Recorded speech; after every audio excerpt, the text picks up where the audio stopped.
Netanyahu ने जो ये 5 सिद्धांत दिए हैं, क्या ये गाजा के संकट को और बढ़ाएंगे या गाजा में शांति बहाल होगी? देखिए, इसका जो है डिसीजन ये तो वक्त ही बताएगा। हालांकि ये पांचों सिद्धांत क्या हैं, देखिए। पहला सिद्धांत ये है कि नेतन्याहू के अनुसार जो हमास है ये इसका पूरा का पूरा सफाया होना चाहिए, क्योंकि नेतन्याहू जो है हमास को अपने सबसे बड़े खतरे के रूप में देखते हैं।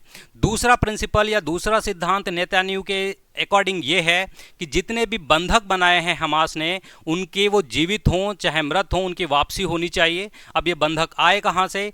तो देखिए, 7 अक्टूबर 2023 को क्या हुआ कि हमास ने अटैक किया इजराइल पर, और जिससे 1200 लोग जो है लगभग मार दिए गए और 251 लोग बंधक बनाए गए। इजराइल ने रिटेलिएट किया, जिसमें से 61,158 फिलिस्तीनियन की जान गई है, और ये गाजा हेल्थ मिनिस्ट्री का डेटा है। हालांकि वॉर में ही नहीं, वहाँ पर अभी कुपोषण है, भुखमरी है, और इससे बच्चे तक जो है अछूते नहीं हैं, उनको भी अपनी जान गंवानी पड़ रही है। तीसरा ये देखिए, ये जो है 251 जो बंधक बनाए गए थे उनकी यहाँ पर फोटोज़ लगी हैं। हालांकि 251 जो बंधक हैं उनमें से कई सारे जो है मर गए हैं, कई वापस आ गए हैं, लेकिन इंटरनेशनल न्यूज़पेपर्स की माने तो अभी भी कम से कम 50 बंधक जो हैं वो हमास के पास हैं। और तीसरा अगर जो हम करें तो नेतन्याहू के अकॉर्डिंग क्या है कि गाजा जो है यहाँ इसका पूरा का पूरा डिमिलिट्रीकरण होना चाहिए, मतलब गाजा में कोई भी हथियारबंद जो है समूह नहीं रहेगा जो कि इजराइल की सुरक्षा के लिए कल को खतरा बने।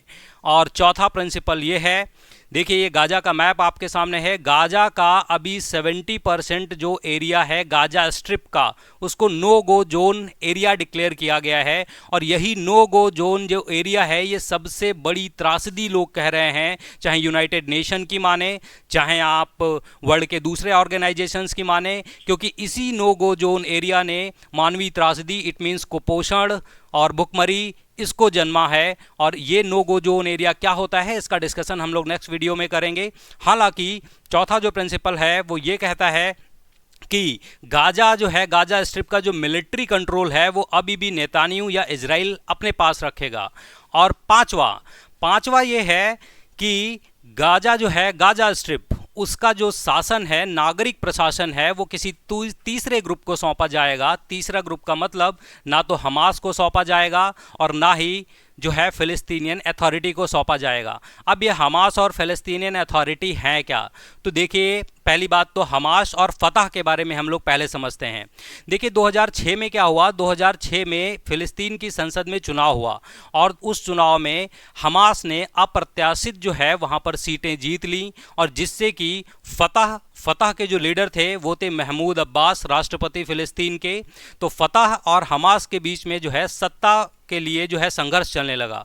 और 2007 में एक मोड़ तब आया जब हमास ने एक हिंसक संघर्ष के द्वारा जो गाजा है यहाँ की सत्ता छीन ली। यहाँ पर डी फैक्टो जो शासन है वो हमास का हो गया, और जो वेस्ट बैंक है ये फतह के पास रह गया।